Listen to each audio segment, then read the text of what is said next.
Sweden's entry into the North Atlantic Alliance has turned the Baltic Sea into one of the most strategically complex underwater theaters in the world. With Russia accelerating deployments of Kilo 636.3 submarines around Kaliningrad and Germany-Norway, moving forward with the Type 212 CD program, NATO's northern undersea architecture is entering a period of rapid transformation. At the heart of this change stand two new generation submarines that represent different philosophies, missions, and environments: Sweden's A-26 Blekinge-class and Germany's next generation Type 212 CD. Rather than being rivals, these two platforms illustrate how NATO is building a layered, complementary undersea posture that stretches from the shallow waters of the Baltic to the deep, cold expanses of the North Atlantic. The A-26 is built around a very specific problem: securing the confined, shallow, acoustically cluttered environment of the Baltic Sea. Saab Kockums designed the submarine with a low-signature approach known as genuine holistic stealth technology, which integrates hydrodynamic shaping, vibration control, machinery isolation, and structural design into a single stealth system. This holistic approach is not merely about reducing noise. It is about shaping how noise behaves when it interacts with the unique physical conditions of the Baltic, where sound bounces unpredictably due to thermoclines, seabed contours, and varying salinity layers. The result is a submarine optimized to disappear in an environment where even small acoustic anomalies can reveal an intruder. By contrast, the Type 212 CD is designed for multi-theater operations. Germany and Norway wanted a vessel that could operate effectively in the Baltic, but also conduct long-range patrols across the Norwegian Sea and into the North Atlantic. The new hull is significantly larger than the older 212A, allowing for more fuel, more sensors, and enhanced endurance. The design makes extensive use of composite materials to reduce magnetic signatures and improve stealth, while the hydrodynamic refinements improve performance in open waters.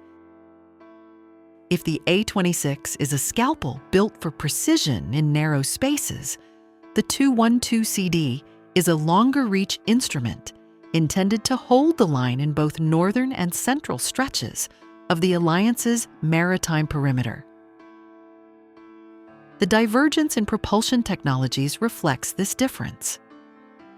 Sweden's A-26 uses the latest generation of the Stirling air-independent propulsion system, valued for its simplicity, maintainability, and extremely quiet acoustic footprint. The Stirling approach is ideal for long-duration, low-speed patrols in shallow waters where noise discipline is paramount. The 212 CD uses an advanced fuel cell air-independent propulsion system, which produces electricity silently and efficiently for extended periods. Fuel cell systems are more complex and costly, but they deliver exceptional endurance and acoustic discretion in deep water operations. In confined waters such as the Baltic, Stirling has natural strengths.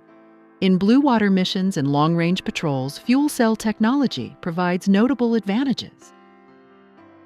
Sensor suites also reflect each platform's intended mission. The A-26 carries a sonar package optimized for complex littoral detection. In the Baltic Sea, where civilian traffic, seabed wrecks, pipelines, and varying salinity layers create constant acoustic clutter, the ability to discriminate meaningful signatures is more important than raw detection range. The 212 CD, using an upgraded suite from Atlas Electronic, prioritizes sensitivity and range.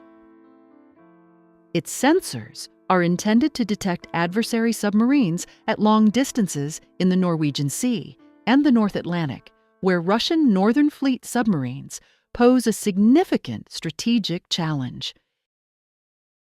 In simple terms, one platform is built to find targets hiding in chaos. The other is built to track adversaries across wide-open waters.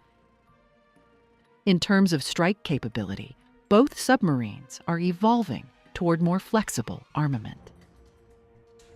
Sweden equips the A-26 with the RBS-15 Mark IV, a long-range anti-ship missile with advanced resistance to jamming and sea-skimming penetration capability. Germany and Norway are working toward integrating a submarine-launched variant of the naval strike missile in the future, although this capability is still under discussion.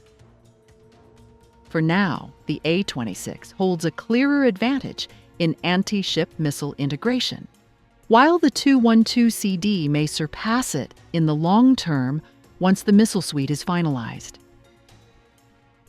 Both platforms carry heavyweight torpedoes that make them formidable adversaries for any surface ship or submarine operating in northern waters. Where the comparison becomes strategically significant is in how each submarine fits into NATO's new maritime defense architecture. The A-26 is now central to the defense of Gotland, the unsinkable island whose location dominates the central Baltic. From Gotland, a submarine can monitor traffic into and out of Kaliningrad, watch the approaches to Sweden's east coast, and help secure the Suwalki Corridor, the narrow land bridge linking Poland and Lithuania. The combination of stealth and proximity gives Sweden the ability to detect and disrupt Russian naval movements early, before they threaten NATO's eastern flank. In essence, the A-26 serves as an invisible tripwire that stabilizes the Baltic theater. Meanwhile, the A-12CD will act as a roaming sentinel for the wider North Atlantic. Norway needs a platform that can track Russian submarines leaving the Arctic, particularly ballistic missile boats that transit beneath the Arctic ice cover toward the North Atlantic. Germany, with its expanded maritime responsibilities, wants a submarine capable of supporting NATO patrols far beyond the Baltic. The A-12CD fills this role by delivering endurance, long-range sensor performance, and the ability to remain on station for extended periods. When viewed together, Sweden secures the inner shield and Germany-Norway reinforce the outer shield. This layered strategy becomes even more important as both programs reach critical milestones. The A-26 is moving through the final outfitting phase, with sonar, combat systems, and the Sterling modules being integrated prior to harbor trials. The A-12CD is progressing through hull section assembly, with delivery schedules tightening as Berlin and Oslo expand defense spending. Alongside this, Saab is aggressively positioning the A-26 for export. Poland is evaluating options for its new submarine program.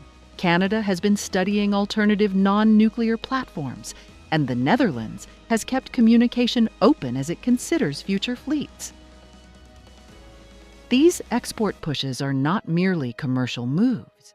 They reflect a wider NATO interest in expanding interoperability across the alliance's undersea forces.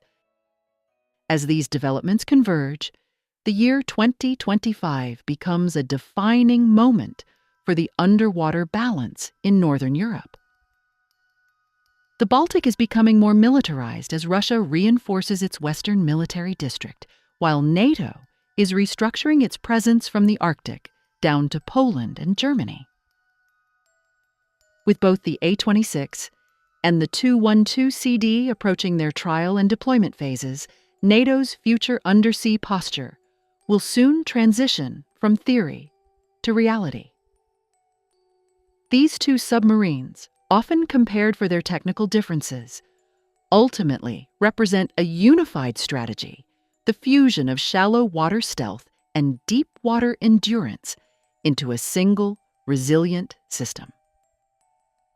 By pairing the A-26's mastery of the Baltic's confined space with the 2-1-2 CD's ability to patrol the vast northern oceans, NATO is developing an adaptive, multi-layered undersea shield that is more effective than any single platform could be alone.